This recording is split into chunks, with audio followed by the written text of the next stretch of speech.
Common क्या challenges आते हैं काम पे जिसकी वजह से हमारा स्ट्रेस आता है ब्रेन पे और हम उस चीज़ की वजह से थोड़े डिप्रेस होना शुरू हो जाते हैं? मुझे ऐसे लगता है कि अगर आप अपने काम को प्रेशर लेके करते हो, जब आपने अपने वर्क को प्रेशर मान लिया, आपको स्ट्रेस आएगा ही आएगा।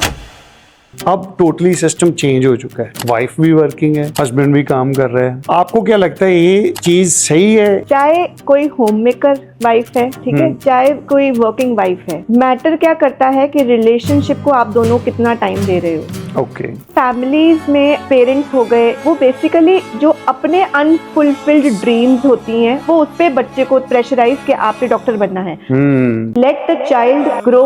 वो बच्चा जिंदगी में आया है, किसी पर्पस के साथ आया है, उसको अपना पर्पस खुद ढूंढने दो। मेंटल हेल्थ क्या होती है? मेंटल हेल्थ इग्नोर हुई है किसी की। कुछ मेरी पर्सनल फैमिली इंसिडेंसेस ऐसे हुए कि क्यों मैंने साइकोलॉजी की तरफ अपना रुख अपनाया। गुड मॉर्निंग एवरीवन, आप सबका बहुत बहुत स्वागत है हमारे आज के शो में। काबिल तारीफ हम अपनी रिस्पॉन्सिबिलिटी को समझते हुए आपसे किसी न किसी खास गेस्ट को इंट्रोड्यूस कराते हैं ताकि आपकी लाइफ पे उसका अच्छा इम्पैक्ट आ सके। इन बातों से आपकी लाइफ में कुछ हेल्दी चेंजेस आ सके। आज हम प्योरली बात करेंगे मेंटल हेल्थ पे। तो मेंटल हेल्थ पे बात करने के लिए हमारे पास आज बहुत ही खास गेस्ट हैं, डॉक्टर महक अरोड़ा मलिक। वो पीएचडी की है उन्होंने साइकोलॉजी में और इस टाइम पे गुरु नानक देव यूनिवर्सिटी में असिस्टेंट प्रोफेसर हैं साइकोलॉजिकल डिपार्टमेंट में। बहुत सारी प्रॉब्लम्स आती हैं हमारी लाइफ में। काम में हमें बहुत स्ट्रेस होते हैं, काम पे बहुत सारी पॉलिटिक्स चल रही होती है, घर के इश्यूज, हस्बैंड वाइफ के, बच्चों के साथ, अपने साथ अपना रिलेशन, सोसाइटी में एन नंबर ऑफ थिंग्स होती हैं जिसमें हमारी मेंटल हेल्थ सफ़र करती है। उन सब चीज़ों को हम कैसे नॉर्मलाइज कर सकते हैं, उन चीज़ों का स्ट्रेस हम पे ना आए। बहुत सारी ऐसी चीज़ें होती हैं हमारे कॉन्शियस माइंड में नहीं होती पर हमारे सब कॉन्शियस माइंड में होती हैं। उनका स्ट्रेस कॉन्टिन्यूसली हमारे अंदर चल रहा होता है पर हमें उसको रिकॉग्नाइज नहीं कर पाते। इन सब चीज़ों पे हम आज डिस्कस करेंगे विद डॉक्टर महक अरोड़ा मलिक। आओ उनसे बात करते हैं और इन सब चीज़ों के सल्यूशन उनसे लेते हैं। आपका बहुत बहुत स्वागत है जी हमारे आज के शो में। Thank you so much. Ma'am, सबसे पहले हम जानने की कोशिश करेंगे कि आपने ये सब्जेक्ट चूज़ क्यों किया, आप क्यों इस प्रोफेशन में आए? बहुत सारे और प्रोफेशन हैं, तो व्हाई साइकोलॉजी? मैं इसका जवाब बिल्कुल ऑनेस्ट रखूंगी। मैं सिविल सर्विसेज की तैयारी कर रही थी। I was a gold medalist university में सोशल साइंसेज में एंड मेरा यूपीएससी फोकस था जी। लेकिन कुछ मेरी पर्सनल फैमिली इंसिडेंसेस ऐसे हुए जिसने मुझे उस टाइम पे ग्रेजुएशन में मजबूर किया दैट कि मेंटल हेल्थ क्या होती है। मेंटल हेल्थ इग्नोर हुई है किसी की, क्या इंसिडेंसेस वो लीड कर सकती है। So this was my first basic reason कि क्यों मैंने साइकोलॉजी की तरफ अपना रुख अपनाया, इवन जब उस टाइम पे इस सब्जेक्ट की पॉपुलैरिटी इतनी नहीं थी और मेंटल हेल्थ को बहुत बड़ा टैबू माना जाता था। मैम, मैं भी ये बात समझता हूँ, आप जो बात कर रहे हैं कि हर पर्सन के घर में, सोसाइटी में, काम पे ऐसी प्रॉब्लम्स हैं कि उसको मेंटल हेल्थ के बारे में प्रॉपर अवेयर होना चाहिए। पर हर कोई बंदा इस प्रोफेशन में नहीं जा सकता। कोई अपना काम कर रहा है, कोई खेती बाड़ी में है, कोई बिजनेस कर रहा है, कोई अलग प्रोफेशन में है। आपके माध्यम से मैं कोशिश करूंगा कि उन तक वो बातें पहचाने की जिसकी उनको अपने प्रोफेशन में और फैमिली में इन सब चीज़ों की ज़रूरत। सबसे पहले हम बात करेंगे कि वर्क प्रेशर। बहुत लोगों को वर्क प्रेशर है जिसकी वजह से उनकी पर्सनल लाइफ भी इफ़ेक्ट हो रही है, सोशल लाइफ भी इफ़ेक्ट हो रही है और वो अपने आप के साथ भी इतने कनेक्टेड नहीं रह पाते। क्या आपको लगता है कि काम आजकल ऐसा हो गया है कि काम की वजह से लोगों पे बहुत स्ट्रेस आ रहा है? बिल्कुल बिल्कुल, मुझे लगता है कि आज के टाइम पे काम इतना ज़्यादा लोगों ने अपनी नर्व्स पे ले लिया है कि वो अपनी फिजिकल से लेके मेंटल हेल्थ अफेक्ट कर देते हैं डेडलाइंस मीट करने के लिए। तो फिर इन सब चीज़ों से हम कैसे डील कर सकते हैं? अगर किसी को वर्क प्रेशर है इतना कि उसकी मेंटल हेल्थ इफेक्ट हो रही है, पर्सनल रिलेशंस इफेक्ट हो रहे हैं, तो हमें इन सब चीज़ों से कैसे डील करना चाहिए, कैसे इनसे हम बाहर निकल सकते हैं? जब वर्क प्रेशर बहुत ज़्यादा हम अपने नर्व्स पे ले लेते हैं तो उससे हमें बर्नआउट हो जाता है। एक बर्नआउट साइकोलॉजिकल टर्म है। जब आपका, जैसे हम कहते हैं, मशीन के वेयर एंड टेयर हो गया अगर हमने सर्विस नहीं करवाई, उसी तरीके इंसान का बर्नआउट हो जाता है जब इंसान कॉन्स्टेंटली वर्क के तरफ ही है और अपनी social life, family life, interpersonal relation manage नहीं कर पा रहा। इसके लिए हम एक जो रेमेडी यूज कर सकते हैं और या कोपिंग यूज कर सकते हैं, उसको कहते हैं साइकोलॉजिकल डिटैचमेंट। उसका मतलब क्या होता है कि जब आप अपने वर्क प्लेस पे होते हैं, आप कंसंट्रेट कीजिए वर्क पे, लेकिन जब आप वर्क पे नहीं होते हैं, अपने नॉन वर्किंग आवर्स में अपना वर्क मत लेके आओ।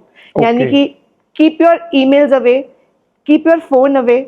उस टाइम पे अपने आप को कंसंट्रेट करो कि आप जिसके साथ में आए हो, आप उसके साथ ही वार्तालाप करो एंड अपने वर्क को वहां डिस्कस ना करो। आपने बहुत ही अच्छे तरीके से बताया, पर मैम जैसे मैं भी काम करता हूँ तो ये हमेशा ही होता है कि आपका काम आपके घर आ ही जाता है आपके साथ। अगर काम पे कोई ऐसी प्रॉब्लम हो गई है, मैं देखता हूँ कि काम पे बहुत सारी पॉलिटिक्स भी चल रही होती है जो वर्क प्रेशर से ज़्यादा एक डिफरेंट सिनेरियो बन जाता है, आपकी मेंटल हेल्थ इफेक्ट उससे ज़्यादा होती है। तो वो जो एक पॉलिटिक्स चल रही होती है काम पे, उससे हम कैसे डील कर सकते हैं, उससे कैसे दूर रह सकते हैं, जहाँ उसका पार्ट ना बने, हमें क्या करना चाहिए उसके लिए? उसके लिए नंबर 1 जो चीज़ हम कर सकते हैं वो है सेटिंग बाउंड्रीज। ओके।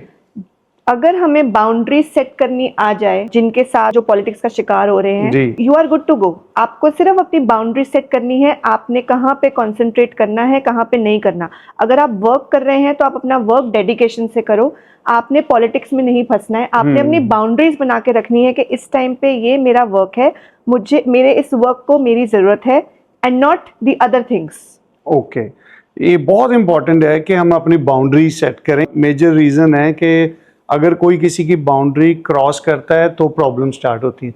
मैं अक्सर अपने स्टूडेंट्स को ये बात कहता हूँ कि बाउंड्रीज मीन्स फ्रीडम।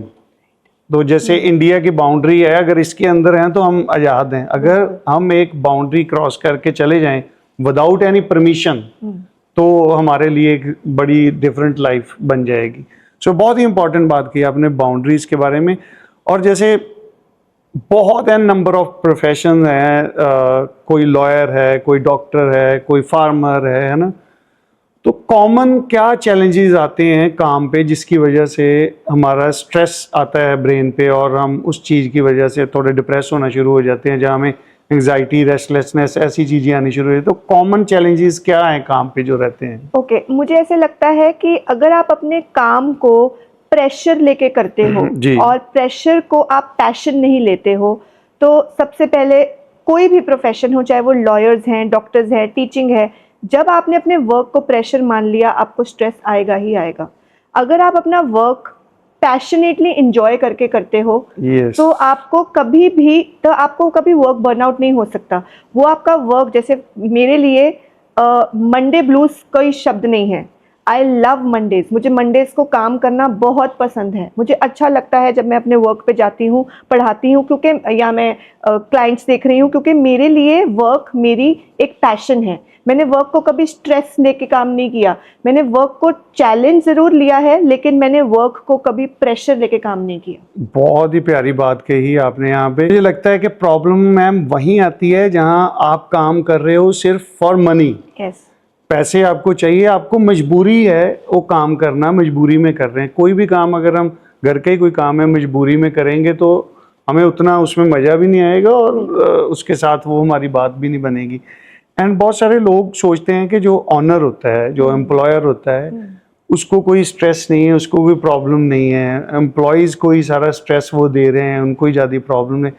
ये ना टीम की वजह तरीके से काम नहीं कर पाते लोग। एम्प्लॉयर और एम्प्लॉयज़ दो अलग टीमें बन जाती हैं। हालांकि वो होना तो यही चाहिए कि वो एक टीम है। तो आप क्या एडवाइस करोगे कि आपके काम पे माहौल एक इस तरह का हो कि जब सब एक दूसरे को इंटरेक्ट करें विद स्माइल, तो ये रिस्पॉन्सिबिलिटी बेसिकली एम्प्लॉयर की होती है कि एम्प्लॉयज़ की होती है कि काम का कल्चर माहौल वैसा बना के रखें? वर्क पे दोनों का रिलेशन इंपॉर्टेंट है।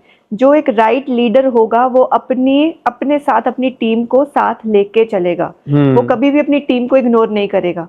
तो वर्क पे क्या इंपॉर्टेंट है कि हम एम्प्लॉयर और एम्प्लॉयज दोनों को ये चीज़ देखें कि डेलीगेशन ऑफ वर्क कितना हो रहा है, कितना काम आप शेयर कर रहे हो, कितने काम की आप रिस्पॉन्सिबिलिटी दे रहे हो और कितना आप उनके ऊपर चेक रख रहे हो। ऐसा माहौल बनाना चाहिए एम्प्लॉयर्स को जहाँ पे वो अपने एम्प्लॉयज का they can check their quotient के उनका आज इमोशनल कोशेंट कैसा है।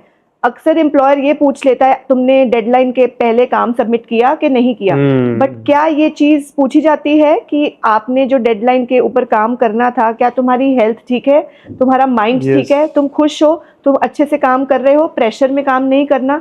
तो अगर एक एम्प्लॉयर मोटिवेशन देता जाएगा एम्प्लॉय को, तो एम्प्लॉय उसको खुश होके क्रिएटिवली वो काम करेगा। बहुत ही खूबसूरत बात कही मैम आपने कि हम सिर्फ उसको काम के बारे में पूछते हैं, काम के बारे में पूछने से पहले अगर उसके बारे में पूछें तो वो ज़्यादा कनेक्ट कर पाए। बहुत ही इंपॉर्टेंट बात है, मुझे लगता है हर किसी को ये चीज़ अपने काम में करनी चाहिए इन्वॉल्व। एंड मैं देखता हूँ जैसे मैम लोगों के साथ बैठते हैं, दोस्तों के साथ कई बार बैठते हैं तो काम की बातें स्टार्ट हो जाती हैं, तो वो कई बार तो कुछ लोग इतना प्रेशराइज फील कर रहे होते हैं। मैंने बहुत सारे, एक नहीं दो नहीं, बहुत सारे लोगों से सुनी है ये बात कहते हुए कि इतना प्रेशर है, काम कर रहे हैं, फंस गए हैं, मतलब उनका बहुत बुरा हाल होता है, उनकी मेंटल हेल्थ बिल्कुल डिस्टर्ब हो चुकी होती है। वो एक वर्ड यूज़ करते हैं कि घर से भी इतनी परेशानियां हैं, काम पे भी इतनी हैं, लोगों के साथ मेरे EMIs इतनी बढ़ गई हैं, इससे बेटर है कि मर ही जाओ। ये वर्ड बहुत लोगों को यूज़ करते सुना मैंने, खासकर जब उनकी किसी से बहस होती है, आर्ग्यूमेंट हो जाता है ना, तो ये वर्ड यूज़ करते हैं। ये वर्ड यूज़ करना एक नॉर्मल टर्म है कि इसको हमें सीरियसली लेना चाहिए, ऐसे वाले वर्ड जब इस सिचुएशन में बंदा बोलता है? मैं पहले इस क्वेश्चन को 2 पार्ट्स में आंसर करूंगी। जी जी। पहली चीज तो ये, जैसे आपने कहा कि जब जिन लोगों के साथ हम जाते हैं वो अपना वर्क लेके आते हैं, वहां पे अपने वर्क के बारे में बात करते हैं, प्रेशर के बारे में बात करते हैं, आपको अपनी कंपनी राइट वे में ढूंढनी पड़ेगी कि आपका सपोर्ट सर्कल कौन है। आप जिसके साथ 1 घंटा अपने काम से निकल के बाहर जा रहे हो, अगर वहां पे भी आप काम के डिस्कशन ही कर रहे हो, दैट मीन्स के आपका वो राइट सर्कल नहीं है। ओके। एक कॉन्सेप्ट अगेन मैं बताती हूँ, साइकोलॉजी में होता है, कई बार हम अक्सर जिन लोगों के साथ में जाते हैं हम उनकी एनर्जी कैरी करके लाते हैं जी। कई बार हम अब खाली बैठे होते हैं तो हम कहते हैं कि आज मैं बहुत लो फील कर रहा हूँ, पता नहीं क्या रीजन है, रीजन नहीं समझ में आ रहा, बट आज कुछ खालीपन सा फील हो रहा है जी। हमारी बॉडी में, हमारे ब्रेन में ना, वी हैव मिरर न्यूरॉन्स होते हैं जो उस टाइम पे वो एनर्जी कैच कर लेते हैं और हो सकता है वो 2 दिन बाद 3 दिन बाद आपके सरफेस पे आ जाएं। तो आप पहली बात तो अगर आप वर्क ओरिएंटेड पर्पस से नहीं जा रहे हो और अपने लिए टाइम निकाल के जा रहे हो, तो उसमें there are many things to discuss, but right choose करना वर्क सर्कल बहुत इंपॉर्टेंट है और राइट सोशल सपोर्ट चूज करना बहुत इंपॉर्टेंट है। दूसरा आंसर अबाउट, आपने जैसे वर्ड बोला मर जाना, लोग यूज करते हैं कि इससे अच्छा तो मर जाए हम, इससे अच्छा तो मतलब थिंग्स शुड एंड, हम नहीं प्रेशर ले रहे हैं। ये नॉर्मल चीज नहीं है। आप जितनी इस तरीके की वोकैबुलरी को अपनी जबान पे लेके आएंगे, आपका ब्रेन, जैसे मैंने कहा, आपके मिरर न्यूरॉन्स उस चीज को ग्रैस्प कर रहे हैं। आप जितनी वो चीज को बोलेंगे उतना वो ग्रैस्प करके किसी ना किसी लेवल पे सरफेस पे आएगा। तो कोशिश कीजिए, और मैं भी यही समझाती हूँ कि कोशिश करो कि आप क्या वर्ड्स मुंह से निकाल रहे हो उसका पर्पस देखिए। There are people who are dying and living and they want to live, जो जिनको कैंसर है या कितनी इलनेसेस हैं, उनसे पूछिए लाइफ का क्या मतलब है। तो ये रैंडम एक वर्ड यूज कर लेना, this is not the right path, ये चीज उनको बाद में करेगी इफेक्ट। जो हम शब्द इस्तेमाल कर रहे हैं, जैसे आपने अभी बात की कि जो भी हम बात कर रहे हैं वो इफेक्ट करती है बाद में, तो जैसे नेगेटिव बात कर रहे हैं तो नेगेटिव चीजें हमें इफेक्ट कर रही हैं, तो जो हम अगर पॉजिटिव टॉक्स कर रहे हैं या अपने बारे में या किसी के बारे में, वो भी उसी तरह हमारे ब्रेन पे इफेक्ट करती है। बिल्कुल। इसको हम कहेंगे इमोशनल कंटेंजियन, एक टर्म है इमोशनल कंटेंजियन। अगेन इसका यही रिलेटेड मतलब है कि अगर आप अच्छे हैप्पी लोगों के साथ बैठोगे, पॉजिटिव बात करोगे, तो आप वही जॉयफुल चीज कैच कर लोगे। और अगर आप नेगेटिव के ऊपर ही फोकस करोगे तो आप नेगेटिविटी ही ग्रैस्प करोगे। बहुत ही खूबसूरत बात लगी आपकी मुझे लगता है कि हमें अपनी स्टेटमेंट्स चेंज करनी चाहिए। रेगुलर जितनी भी बातें करते हैं, जैसे आज से मैं कोई बुरा काम नहीं करूंगा, उसकी बजाय हमें बोलना चाहिए कि मैं एक अच्छी जिंदगी जीऊंगा, जहां मैं एक ईमानदारी की जिंदगी जीऊंगा। जितने वर्ड्स पॉजिटिव लेके आएंगे, मुझे आपकी बात से ही बात समझ आ रही है, हमारा मेंटल हेल्थ उतना ही पॉजिटिव होगा। जब हम मैम काम में इतना ज्यादा फंसे होते हैं, आजकल क्या हो गया है कि हस्बैंड भी वर्किंग है, वाइफ भी वर्किंग है, और जब घर पे आ रहे हैं लोग तो इतना कि ज़्यादा टायर्ड फील कर रहे हैं, क्योंकि वो काम पे इतना प्रेशर है, उनके थक गए हैं, तो उससे उनकी फैमिली लाइफ, जो अपनी पर्सनल लाइफ है, वो बहुत इफेक्ट हो रही है। थक गए हैं, आपस में बात करने का मन नहीं है, या टाइम नहीं है, या सिचुएशन नहीं है वैसी, तो क्या करना चाहिए? जैसे 6 दिन वर्किंग है, मंडे टू सैटरडे, तो एक संडे ही बचता है जिसमें वो घर हैं, संडे में भी और बहुत सारे काम होते हैं, तो पर्सनल रिलेशन को और बेटर बनाने के लिए क्या ऐसे टूल्स आप दे सकते हैं कि उनकी जो अपनी पर्सनल लाइफ है वो और बेटर हो सके? मुझे लगता है कि एक रिलेशनशिप में सिर्फ संडे का रोल नहीं होना चाहिए। ओके। वीक में हम चाहे कई बार संडे भी काम पड़ जाता है। यस, तो बिल्कुल। मुझे फील ऐसा होता है कि आपको अपने पार्टनर के लिए, या आपको अपनी फैमिली के लिए, या आपको अपने कोई भी इंटरपर्सनल रिलेशन के लिए, चाहे वो आपके मदर हैं, आपके फादर हैं, जो आपको मैटर करते हैं, उनके लिए ना स्टील टाइम चोरी करना शुरू करो, अपना टाइम, अपना Okay. वर्क टाइम उनके लिए। चाहे हम 15 मिनट निकाल के बात कर रहे हैं उनसे, चाहे हम 20 मिनट्स उनके साथ बात कर रहे हैं, एक टाइम फ्रेम आप चूज कर लीजिए कि इतना टाइम मैंने अपने फ़ोन में नहीं रहना, इतना टाइम मैंने कुछ नहीं करना। I will just ask them कि कैसा चल रहा है, लाइफ में क्या हो रहा है, क्या मतलब कैसा दिन गया आपका रोज़ का। ये अगर हम रिचुअल रोज़ अपनाना शुरू कर दें तो कोई कन्फ्लिक्ट्स नहीं होंगे किसी भी घर में, कोई इंटरपर्सनल रिलेशंस में खराबी नहीं आएगी, ओपिनियंस एक दूसरे के समझे जाएंगे। ज़रूरी नहीं होता कि हम फेवरेबल बात ही करें, लेकिन एक दूसरे के साथ कम्युनिकेशन करना कोई भी रिलेशनशिप में, चाहे भाई बहन भी हो, बहुत ज़्यादा इम्पोर्टेंट है। और ये रोज़ करना चाहिए, रोज़ अपने टाइम से, जैसे मैंने कहा, steel time for yourself and अपने रिलेशंस के लिए। बहुत इंपॉर्टेंट है, क्योंकि संडे का वेट करते हैं, संडे को अगर कोई काम पड़ गया तो वो बहुत बड़ा गैप आ जाएगा। तो मुझे आपकी बात से यही समझ आ रहा है कि हमें रिलेशनशिप में गैप नहीं देना है। सो एवरी डे उनके लिए क्वालिटी टाइम स्पेंड करो, चाहे कम टाइम स्पेंड करो। एंड मैम, इसमें जो जेस्चर्स हैं वो कितना बड़ा रोल प्ले करते हैं? क्योंकि मैं देखता हूँ कि बहुत सारे लोग अपने लव वंस के लिए छोटे छोटे जेस्चर्स करते हैं हमेशा, तो वो कितना बड़ा रोल प्ले करते हैं? चाहे आप काम पे हो, आपके एम्प्लॉयज हो, चाहे आपकी वाइफ हो या फैमिली मेंबर्स हो, ये कितना बड़ा रोल प्ले करते हैं? जेस्चर्स का बहुत इंपॉर्टेंट रोल है। जिस हम सेंचुरी में रह रहे हैं जी, वहाँ पे सोशल मीडिया ने इतना हमको ओवरटेक कर लिया है कि हम सिंपल जेस्चर्स भूल गए हैं। जैसे किसी के लिए लेटर लिखना, किसी को मैसेज लिखना ऑल ऑफ रैंडम कि how much we love them, चाहे वो आपके पार्टनर हो, आपके लव्ड वंस और भी कोई हो।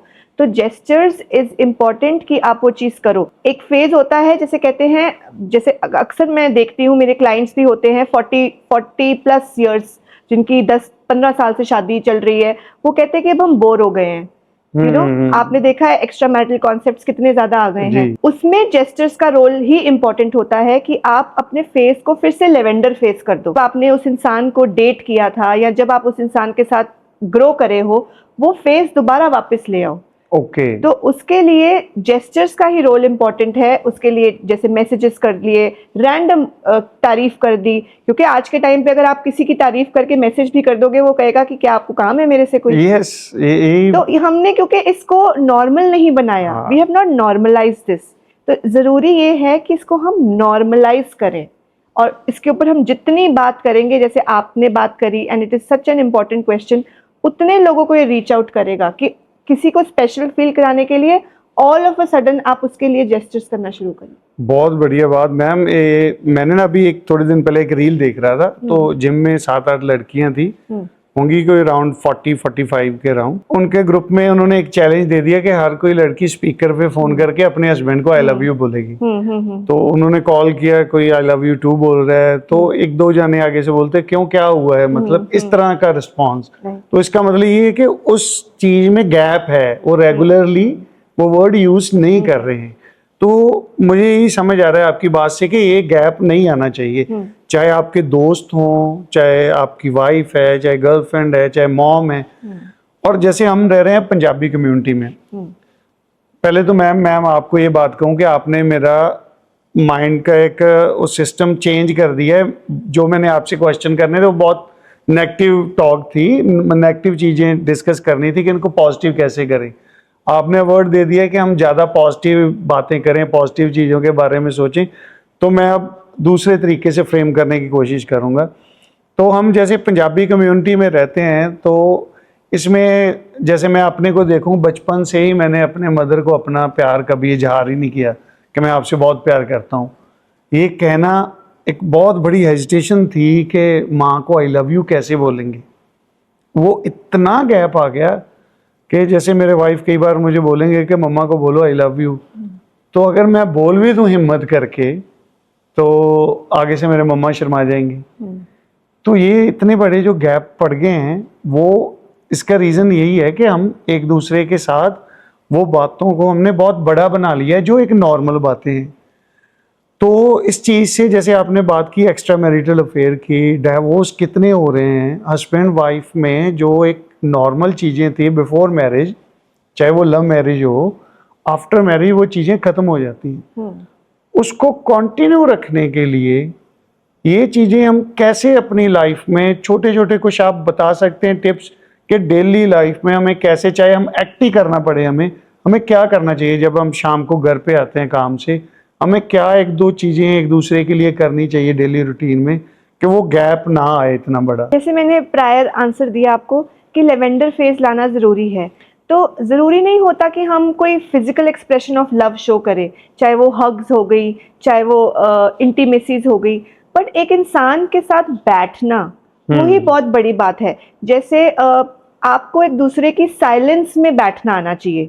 कई बार जब दो पार्टनर्स होते हैं और जिनके पास नहीं बात करने के लिए कुछ होता, साइलेंस भी उनके लिए एक कंफर्टेबल क्लाइमेट की तरह इफेक्ट करती है। तो मुझे ऐसा फील होता है कि एक इंसान के साथ में आपको साइलेंस में बैठना आना चाहिए।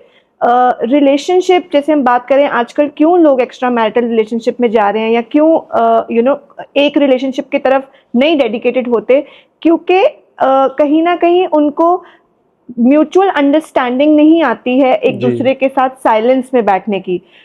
तो मुझे लगता है कि कहीं ना कहीं you have to make sure कि आप उनके साथ में कंफर्टेबल साइलेंसेस में बैठें। उनके लिए साइलेंस भी एक जेस्चर है, किसी के साथ बैठना जेस्चर है। उनके साथ में उनकी हेल्प करें, काम में, कोर्स में काम करने की हेल्प करें। सिर्फ आई लव यू कहने से things are not that comfortable या थिंग्स डोंट गो फाइन।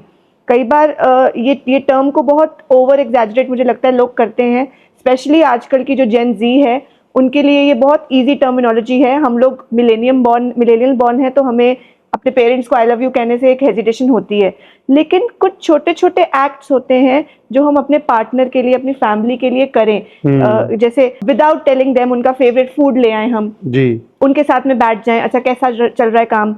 जैसे जो जिनके बच्चे हैं वो अपने आप को सिर्फ बच्चों के साथ लिमिटेड ना रख के आपस में हस्बैंड एंड वाइफ एक रूटीन बनाए कि हाँ हमने एक दूसरे के साथ आज टाइम स्पेंड करना है, जहाँ पे हम बात नहीं कर रहे। One of the basic things मुझे लगता है कि स्पेशली जब एक हस्बैंड वाइफ के बीच में कंफ्लिक्ट होता है, और ये चीज भी मैंने it is a part of एक न्यू थेरेपी ओनली, जहाँ मैंने ये चीज सीखी कि हम जब हस्बैंड एंड वाइफ की आपस में लड़ाई होती है तो घर में जितने भी मेंबर्स हैं, चाहे उनके पेरेंट्स हैं, उनके बच्चे हैं, वो इफेक्ट होते ही होते हैं।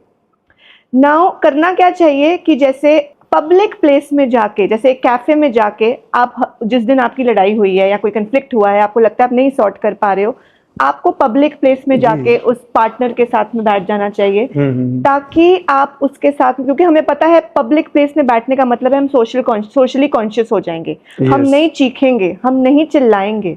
तो इट इज बेटर कि आप वहां पे बैठ के, क्योंकि वहां एटलीस्ट आप एक दूसरे को सुनोगे, कम्युनिकेशन होगी, तो वहां पे ही चीजें सॉर्ट हो जाएंगी और फैमिली भी इफेक्ट नहीं होगी। तो ये चीजें मैटर करती हैं। आप बड़ी इंटरेस्टिंग बात कर रहे हैं, जैसे हस्बैंड वाइफ का रिलेशनशिप। अभी क्योंकि हमारा काम ऐसा है, हमारे पास बहुत सारे लोग आते हैं फॉर काउंसलिंग, मैरिज लाइफ को लेके डिस्टर्बेंस आ रही है, जो है इतना सिस्टम बन रहा है, ये आपस में जो डिस्टर्बेंस हो रही है, इसका रीज़न क्या है? काम है, लोगों के मतलब दिलों में बन गया है कि मैं ज़्यादा पैसे अर्न कर लूँ या चीज़ें अर्न कर लूँ, इतनी बना लूँ दिखावे के लिए। और अगर हम किसी से ये सवाल करते हैं कि आप इतना काम क्यों कर रहे हैं, अपनी फैमिली के लिए टाइम निकालो, और उनका एक ही आंसर होता है हर बंदे का, इन्हीं के लिए तो मैं कर रहा हूँ, इन्हीं के लिए मैं कर रहा हूँ। और हम बड़ी कोशिश करते हैं उनको समझाने की कि आप अपने लिए कर रहे हो, जिनके लिए अगर आप कर रहे हो तो उनके साथ तो आपकी लड़ाई चल रही है, हो सकता है कि 6 महीने बाद, साल बाद आपका डाइवोर्स हो जाए। ये थॉट क्यों बिल्ड हो गया लोगों के दिमाग में कि मैं अपनी फैमिली के लिए कर रहा हूँ और फैमिली के लिए टाइम नहीं है। ये एक साइंटिफिक फॉर्मूला है, जब आप पैसे अर्न करना शुरू कर देते हो ना, आपके ब्रेन में डोपामीन न्यूरोट्रांसमीटर होता है जी। जिसको कहते हैं केमिकल ऑफ मोर। ओके। मुझे और चाहिए, केमिकल ऑफ मोर मतलब मुझे और चाहिए। आज एक पीस चॉकलेट खाई, बहुत अच्छी लगी, हमने कहा और खानी है हमने। सो इसी तरीके जो इंसान काम कर रहा है और वो पैसे अर्न करने लग जाता है, उसका डोपामीन हाई हो जाता है। उसका डोपामीन हाई होने का मतलब है वो कहता है मुझे और काम करना है, मुझे और पैसे चाहिए। तो वो अल्टीमेटली, जैसे आपने सही बोला कि वो अपने लिए ये चीज कर रहा है, वो अपनी फैमिली के लिए नहीं वो टाइम निकाल रहा, क्योंकि फैमिली के साथ टाइम निकालने में उसका डोपामीन हाई नहीं होता जी। तो डोपामीन हाई कैसे मिल रहा है? हम काम कर रहे हैं, हमें काम में अप्रिसिएशन मिल रही है, वो तो एक सोशल टैग लगा दिया कि मैं तो अपनी फैमिली के लिए अर्न कर रहा हूँ। जी जी तो जी ये जी। चीज है इसमें। जैसे पहले मैम मैं देखता था हस्बैंड काम करने के लिए जा रहे थे और वाइफ घर देख रही थी। एक बहुत पुराने सदियों से एक सिस्टम बना आया हुआ था कि वाइफ घर संभालेगी, हस्बैंड काम करेगा, पैसे कमा के लेके आएगा। अब टोटली सिस्टम चेंज हो चुका है, वाइफ भी वर्किंग है, उसका भी राइट है क्योंकि वो भी अपने आप को ग्रो कराना चाहती है, हस्बैंड भी काम कर रहा है। आपको क्या लगता है ये चीज़ सही है, यही सेटअप चलना चाहिए या यही सिस्टम चलना चाहिए कि वो पुराना सिस्टम ज़्यादा बेटर था? चाहे कोई होम मेकर वाइफ है, ठीक है, चाहे कोई वर्किंग वाइफ है, मैटर क्या करता है कि रिलेशनशिप को आप दोनों कितना टाइम दे रहे हो। ओके। जहाँ पे सिर्फ गर्ल्स काम करती हैं, देर आर तीसरी ऑप्शन ये है कि बॉयज काम नहीं करते, गर्ल्स काम कर रही हैं। तो यहाँ सिस्टम इंडिया में लोग नहीं उसके बारे में बात करते, वो एक सेपरेट टैबू है। लेकिन जहाँ पे दोनों हस्बैंड वाइफ पार्टनर के साथ सोशल क्लाइमेट आपका ठीक है, एक दूसरे के साथ इंटरपर्सनल रिलेशन ठीक है, चाहे वो आप काम कर रहे हो चाहे वो आप काम नहीं कर रहे हो, वो दोनों चीजें ही इक्वल रोल प्ले करती हैं। जो वाइफ होम मेकर है उनके साथ भी आपके कन्फ्लिक्ट्स हो सकते हैं, जो पार्टनर्स दोनों वर्किंग है उनके साथ भी कन्फ्लिक्टिंग हो सकते हैं। कन्फ्लिक्ट्स तो हर जगह हो सकते हैं, लेकिन आप दोनों एक दूसरे के साथ कैसे इंटरपर्सनल रिलेशन मेंटेन कर रहे हो वो बहुत मैटर करता है। तभी आजकल के टाइम पे प्री मैरिटल काउंसलिंग्स कितनी ज्यादा ट्रेंडिंग में है कि जहाँ पे एक हस्बैंड यानी कि उस टाइम पे जो फियांसीज होते हैं, दोनों लड़का लड़की, उनकी फैमिली भी आती है कई बार, एंड दे टॉक कि हमें आगे कैसे स्केड्यूल आउट करनी है चीज़ें जहां हम अपना वर्क लाइफ बैलेंस मेंटेन कर ले। तो जब आप एक फैमिली में जा रहे हो, आपकी शादी हो रही है, तो आपको इक्वल एक रिस्पॉन्सिबिलिटी मिलती है, दोनों हस्बैंड एंड वाइफ की रिस्पॉन्सिबिलिटी है कि वो एक दूसरे के लिए टाइम निकाले। वो सिंगलहुड से निकल के अब एक साथ आ गए हैं जहाँ पे उनको, जैसे अगर गर्ल टाइम निकाल रही है उसके पेरेंट्स के लिए लड़के के, तो लड़के को भी पता लगना चाहिए कि कितना टाइम जरूरी है फॉर द गर्ल्स पेरेंट्स। तो मुझे लगता है कि ये चीजों के ऊपर प्री मैरिटल काउंसलिंग जरूर होनी चाहिए। इससे कंफ्लिक्ट भी जाएंगे और इससे कहीं ना कहीं ये टैबू खत्म होगा, डिवोर्स रेट्स कम हो जाएंगे। आपने इतनी अच्छी बात की है, जो इस टाइम पे सोसाइटी को सबसे ज्यादा जरूरत है काउंसलिंग की। लोग काउंसलिंग को अभी इतनी अच्छे तरीके से समझ नहीं पा रहे हैं कि काउंसलिंग है क्या चीज़। कोई भी लाइफ में अगर प्रॉब्लम है, अगर आप किसी प्रोफेशनल से जाके बात कर लोगे तो आपको एक बेटर सोल्यूशन मिल जाएगा। जैसे मैं एक छोटी सी मिसाल देना चाहता हूँ कि जैसे आपने घर बनाना हो, अगर आप अपना बेस्ट टू बेस्ट आइडियाज़ लगा के घर बनाने की कोशिश करोगे तो भी वो वर्स्ट बनेगा अगर आप किसी आर्किटेक्ट से घर बनवाओगे तो। सो अगर आपके दिमाग में बात नहीं आ रही तो किसी साइकोलॉजिस्ट के पास चले जाना, उससे बात करना, थेरेपिस्ट के पास जाना। आप क्या कहना चाहोगे कि हर काम में ये चीज़ कितनी हेल्प कर सकती है काउंसलिंग? अगर चाहे मैरिज हो, उसने जॉब ढूंढनी हो, कौन सा करियर उसने सेट करना हो, कोई भी प्रॉब्लम हो लाइफ की, हर प्रॉब्लम के लिए जाना चाहिए साइकोलॉजिस्ट के पास। मैं हमेशा यही चीज़ कहती हूँ कि जब हम सबको स्ट्रेस है, एज अ साइकोलॉजिस्ट मुझे भी कितने स्ट्रेसेस हैं। जी। सो स्ट्रेस अगर तो स्ट्रेस आपका अपने सोशल सपोर्ट सर्कल के साथ शेयर करके कम हो रहा है तो फिर एक साइकोलॉजिस्ट की जरूरत नहीं पड़ेगी।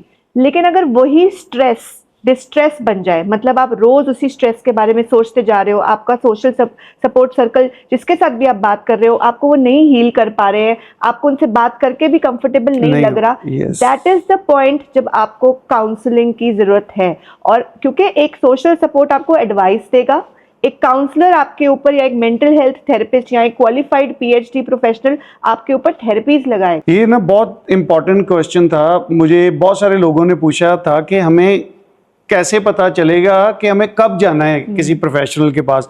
मुझे लगता है बहुत ही सूटेबल आंसर मैम ने दिया उस चीज़ का। एंड मैम, जैसे बच्चे हैं घर में, बच्चों पे अभी इतना कि ज़्यादा प्रेशर बना दिया है फैमिलीज़ ने कि आपके नंबर बहुत ज़्यादा आने चाहिए, और वो बच्चा स्पोर्ट्स में बहुत अच्छा है पर फैमिली को चाहिए अपना बच्चा डॉक्टर या इंजीनियर। ये चीज़ आप कैसे एडवाइस करोगे उन फैमिलीज़ को? मैं देखता हूँ हमारे पास जैसे बहुत सारे रिश्तेदारी में बच्चे आते हैं तो छोटी छोटी बातें करनी शुरू कर जाते हैं, तब पता चलता है कि इनको ना प्रेशराइज बहुत दबा दबा फील कर रहे हैं बच्चे।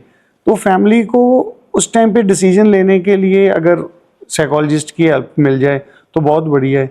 क्या ये सही कर रहे हैं अपने बच्चों के साथ कि उनका बिल्कुल सिस्टम खराब कर रहे हैं ऐसे प्रेशराइज करके उनको? बिल्कुल गलत कर रहे हैं, क्योंकि फैमिलीज में पेरेंट्स हो गए, जैसे आपके मदर फादर या ग्रैंड पेरेंट्स हो गए, वो बेसिकली जो अपने अनफुलफिल्ड ड्रीम्स होती हैं और अपने अनफुलफिल्ड गोल्स होते हैं वो उस पे बच्चे को कर रहे हैं प्रेशराइज कि आपने डॉक्टर बनना है। मैं कई ऐसी बिजनेस फैमिलीज देखती हूँ जहाँ पे लोग बोलते हैं कि अब बिजनेस का कोई स्कोप नहीं है, हमारी फैमिली में आज तक कभी कोई वर्किंग नहीं हुआ, चलो तुम डॉक्टर बन जाओ या तुम इंजीनियर बन जाओ।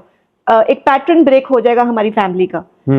डॉक्टर्स की फैमिली में जनरली कहा जाता है अब हम सब डॉक्टर्स थे, तुम्हारे ग्रेट ग्रैंड पेरेंट्स डॉक्टर्स थे, तो तुम कैसे ब्रेक कर सकते हो उस चीज को, तुम भी डॉक्टर ही बनो।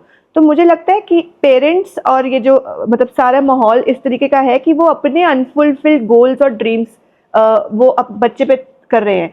तो अगर ऐसे बच्चे काउंसलिंग के लिए आते हैं तो काउंसलिंग हमें बच्चे से कम उनके पेरेंट्स की ज्यादा करनी पड़ती है कि लेट द चाइल्ड ग्रो। वो बच्चा जिंदगी में आया है, किसी पर्पस के साथ आया है, उसको अपना पर्पस खुद ढूंढने दो। Let the child gate failed. कितने ऐसे लोग हैं जो मैं देखती हूँ कि डॉक्टर्स हैं, इंजीनियर्स हैं, बट खुश नहीं हैं, दे आर नॉट हैप्पी। अब मेरे पास में एक क्लाइंट थे जो कि बहुत ही एक्नॉलेज डॉक्टर हैं, सर्जन हैं, एंड उनके आगे बच्चों को नहीं, उनका नहीं मन था कि हम सर्जन ही बने, क्योंकि उन्होंने अपने फादर को देखा है कि उनकी रूटीन कैसी रही है, कितने प्रेशर में रहे हैं, कितना टाइम उन्होंने फैमिली को नहीं डेडिकेट किया, तो वो नहीं बनना चाहता वो चीज़ में। तो वो मुझे लगता है कि पेरेंट्स की काउंसलिंग करनी चाहिए कि let the child gate explore. Fail होने दो बच्चे को, लेकिन बच्चे को खुद चूज करने दो कि क्या वो करना चाहता है। ये सबसे इम्पोर्टेंट है, क्योंकि कई बार पेरेंट्स से जब बात होती है तो वो कहते हैं कि तो बच्चा इसको क्या पता है, हम प्रैक्टिकली सोच रहे हैं। तो पर मैं हमेशा देखता हूँ कि बच्चे में एक क्वालिटी होती है, अगर वो उसी को ज़्यादा इम्पोर्टेंस दे के उसके तरीके से उसकी हेल्प करनी शुरू करें तो ज़्यादा बेटर ग्रो करेगा। एंड मैं टॉपिक को थोड़ा सा और अलग डायरेक्शन में लेके जाऊंगा, क्योंकि हम सब चीज़ों पे बात करना चाहते हैं जो कॉमन प्रॉब्लम चल रही है सोसाइटी में। मैं देख रहा हूँ कि जैसे काम इतना ज़्यादा हो गया और पैसे कमाने की, आगे बढ़ने की होड़ इतनी लग गई हुई है, लोगों में ना बहुत जेलसी आ रही है। चाहे आप मेरा पर्सनल एक्सपीरियंस कह लो, चाहे मैं देखता हूँ सोसाइटी में क्या हो रहा है। जब आप किसी प्रॉब्लम में होते हैं तो आपके दोस्त आपके साथ खड़े हो जाते हैं, आके आपकी बहुत हेल्प करते हैं। जब आप ग्रो करने लग जाते हो, आपके पास पैसे आने शुरू हो जाते हैं, आपका काम चलने लग जाता है, वही दोस्त जो आपके माड़े समय में आपके साथ खड़े थे वो आपसे जेलस फील करना शुरू कर देते हैं और आपके रास्ते में रोड़े लगाना शुरू कर देते हैं, ये गिरे नीचे जाए। ये जो जेलसी फैक्टर है ये मेंटल हेल्थ को कितना इफेक्ट करता है? जेलसी, अगर मैं किसी से जेलस हूँ तो मेरी मेंटल हेल्थ पे कितना इसका इफेक्ट आएगा? जो इंसान किसी से जेलसी कर रहा है वो इंसान की मेंटल हेल्थ बिल्कुल भी राइट शेप में नहीं रहेगी और वो अपने आप को ट्रॉमेटाइज करता जाएगा। जिससे वो जेलसी कर रहा है उसको कोई फर्क नहीं पड़ेगा, वो फिर भी ग्रो कर रहा है। लेकिन आप जेलसी किसी से करके आप खुद मेंटल हेल्थ अपनी लो डाउन कर रहे हो, आप अपनी मेंटल हेल्थ को शट डाउन कर रहे हो। मुझे लगता है कि हमें, जैसे आप भी एक सोशल वर्कर हैं, मैं भी एक सोशल वर्कर हूँ, जितना ज़्यादा से ज़्यादा हमें अपलिफ्ट ऑफ ऑल की बात करनी चाहिए। जैसे हम कहते हैं ना गुरबानी में सरबद्दा पला, जी, तो जी, मुझे जी। लगता है कि वर्क प्लेस में भी एक कल्चर होना चाहिए जहाँ पे हम कहें कि अपलिफ्ट ऑल, टीम में काम करो, ग्रो करो, म्यूचुअलाइज करो एक दूसरे के साथ। मैं हेजिटेट नहीं करती दूसरे साइकोलॉजिस्ट से बात करने की। कई बार ऐसा होता है कि कुछ क्लाइंट्स मैं किसी साइकोलॉजिस्ट को फॉरवर्ड कर देती हूँ, जहाँ मुझे लगता है साइकेट्रिस्ट की ज़रूरत है, मैं साइकेट्रिस्ट को फॉरवर्ड कर देती हूँ। तो मुझे लगता है ये इंडिविजुअल आपका माइंड सेटअप होता है, और जो इंसान किसी से जेलस करता है वो इंसान की मेंटल वेलबींग अल्टीमेटली नहीं राइट रहती, क्योंकि वो अपने हैप्पीनेस क्वोशेंट को कम करता जा रहा है। ओके। तो वो हर चीज में अफेक्ट लेकर आएगा। ये चीज हमें अपने काम पे देखने को ना बहुत मिलती है, चाहे कहीं भी चले जाओ आप, लोग अपने ही कुलीग कह लो चाहे फ्रेंड कह लो, उसको ना ग्रो नहीं करने देना चाहते। और इसमें दो चीज़ें होती हैं मैम। एक होता है अगर मैं किसी का कॉम्पिटिटर हूँ तो मैं बहुत मेहनत कर रहा हूँ आगे निकलने की, अपनी मेहनत करके आगे निकल रहा हूँ। एक वो तरीका है कि मैं इसको डाउन कर दूँ, इसको ग्रो ना करने दूँ, मैं अपने आप आगे निकल गया। तो लोग चूज करते हैं शॉर्टकट कि इसको भी ग्रो ना करने दो तो आगे निकल जाएं। उससे क्या होता है कि अपनी लाइफ में जो डिस्टर्बेंस आती है वो चीज़ें कई बार आपकी मेंटल हेल्थ को इस लेवल पे ले जाती है। मैं अभी उस बंदे का नाम नहीं ले सकता, पर मैं एक रैंडम तरीके से सिचुएशन बताना चाहता हूँ कि बहुत सारे लोगों में आती हैं। वो इंसान ने एक मेरा दोस्त था, उसने हमेशा किसी चीज़ में जाके हर चीज़ में मुझे मतलब पीछे करने की कोशिश की, और उस टाइम पे वो प्रॉपर शाइन कर रहा था अपने प्रोफेशन में। तो अगर आज की डेट में मैं उस बंदे को देखता हूँ तो वो हैंड टू माउथ है, बहुत मुश्किल से सर्वाइव कर रहा था। अदरवाइज अगर वो एक सही तरीके से मुझे लगता चलता रहता उस टाइम पे तो बहुत आगे होना था हमसे। तो ये लोगों के माइंड में सेट हो गई ये चीज़ें कि इसको नीचे गिराओ। ये चीज़ को अगर आप उनको एक टूल देना चाहें कि इससे आपका नुकसान हो रहा है या आपको सिर्फ दिख जाए कि आप अपना नुकसान कर रहे हो, आप क्या कहना चाहोगे इसके बारे में? लोगों को दिख नहीं रहा है, उनको लगता है मैं इसका लॉस कर रहा हूँ, नुकसान कर रहा हूँ। जैसे मैंने आपको बताया ना डोपामीन के बारे में, किसी को नीचा दिखाना या किसी से जेलस करके उस किसी के रास्ते में ब्लॉक बन जाना, आपकी डोपामीन हाई हो रही है, आपको मजा आ रहा है, आपको प्लेजर मिल रहा है, आपको गुड फील फैक्टर हो रहा है। तो इस चीज को अगर हम रिप्लेस करें तो हम सिर्फ एक इंडिविजुअलिस्टिक थिंकिंग के साथ ही रिप्लेस कर सकते हैं कि अपने काम के ऊपर कॉन्सेंट्रेट करो, अपने काम के ऊपर कॉन्सेंट्रेट करो, अपना देखो, फील कि यू आर द बेस्ट। क्या और चीजें हैं जो आपको बेस्ट से भी ऊपर एक लेवल पे लेके जाएंगी। तो जितना आप इसमें एक इंडिविजुअलिस्टिक थिंकिंग लेके आओगे कि मैंने अपने काम पे ही कॉन्सेंट्रेट करना है, और मुझे लगता है कि जो लोग इनसिक्योर होते हैं आपसे या जो लोग आपसे जेलसी फील करते हैं, इसका मीनिंग यही है कि आप कितना काम प्रोग्रेसिव कर रहे हो, जो आप उनके लिए एक मार्क बना के रखे हुए हो कि आपको वो देख रहे हैं। तो आई थिंक खुश होना चाहिए एंड हैप्पी रहना चाहिए कि ठीक है, those people are getting jealous of me, but wish bad for no one, but just wish the best that you can do every day to make change in somebody's life. Ma'am आपने बहुत ही खूबसूरत वे में बहुत सारी चीज़ों के answer किए। हमने काम से लेके, इमोशंस से लेके, फैमिली से लेके, अपनी पर्सनल चीज़ों से लेके हर चीज़ पे बात की, और बहुत ही अच्छे तरीके से आपने हर चीज़ को एक्सप्लेन किया। मुझे लगता है कि हमारे ऑडियंस को बहुत अच्छे से चीज़ें समझ आएंगी। लास्ट में मैं आपको कहना चाहता हूँ कि आप कोई बुक रेकमेंड करेंगी सबको कि ये बुक हर किसी को पढ़नी चाहिए, एक इम्पॉर्टेंट किताब है? मुझे लगता है, मैं आपको ऑनेस्टली अगर बताऊं, एक बुक आती है जिसका नाम है नेक्सस। ओके ओके, होरारी की बुक है ये। सो उस बुक में काफ़ी एक्सक्लूसिवली आपको लाइफ के एस्पेक्ट्स, इंडिविजुअल एस्पेक्ट्स के बारे में चीज़ें समझ में आएंगी। एंड सेकंड, बुक नहीं है मेरे लिए तो वो एक मतलब इट इज़ नेक्स्ट टू एक स्पिरिचुअलिटी जिसको कहते हैं गॉड जैसे, तो गुरबानी, उसके ऊपर कोई किताब नहीं है। तो गुरु ग्रंथ साहिब के ऊपर कोई किताब नहीं है जहाँ से हम कुछ ना सीखें। मैं रोज़ कोशिश करती हूँ कि मैं गुरु ग्रंथ साहिब को अपनी लाइफ में जितना मैं बानी पढ़ पाती हूँ, जितनी मैं उसकी ट्रांसलेशंस पढ़ पाती हूँ, मैं उसको इम्प्लीमेंट करूँ। तो मुझे लगता है उसके ऊपर कोई किताब नहीं है, जितनी किताबें हैं सब उन्हीं में से निकल के आई हैं। मैम आपने बहुत प्यारा आंसर किया है। मैंने पता नहीं कितने लोगों को ये क्वेश्चन पूछा होगा अपनी लाइफ में कि कौन सी बेस्ट बुक है, कौन सी बुक पढ़नी चाहिए हमें। पहले इंसान हैं आप जिसने आंसर किया कि गुरु ग्रंथ साहिब। हम बुक का जब जिक्र आता है पढ़ने के लिए, हम कभी धार्मिक ग्रंथ के बारे में बात नहीं करते। कोई किसी की मतलब बुक की बात करता है, कोई किसी बुक की। And thank you so much आपको ये बात कहने के लिए कि इससे बड़ी बुक नहीं है कोई, पढ़ो। एंड लास्ट में मैम आपने स्पिरिचुअलिटी की बात की, तो लास्ट क्वेश्चन मैं आपसे ये पूछना चाहूँगा कि अगर हम स्ट्रेस्ड आउट हैं, हमारी मेंटल हेल्थ इफेक्ट हो रही है, रीज़न चाहे काम हो, काम का प्रेशर हो, पॉलिटिक्स हो, फैमिली इश्यूज हो, तो स्पिरिचुअलिटी का कितना बड़ा रोल है इन सब चीज़ों से बाहर निकलने का? हमें थोड़ा स्पिरिचुअल होना चाहिए कि उसका मेंटल हेल्थ से कोई लेना देना नहीं है? स्पिरिचुअलिटी का मेंटल हेल्थ के साथ बहुत कनेक्शन है। ऑनेस्टली अगर मैं बताऊं तो शायद मुझे जो चीज़ सेन रखती है ज़िंदगी में तो वो स्पिरिचुअलिटी है। और स्पिरिचुअलिटी का मतलब ये नहीं है कि मैं मीटर लेके पाठ कर रही हूँ कि मैंने 100 बार पाठ करना है।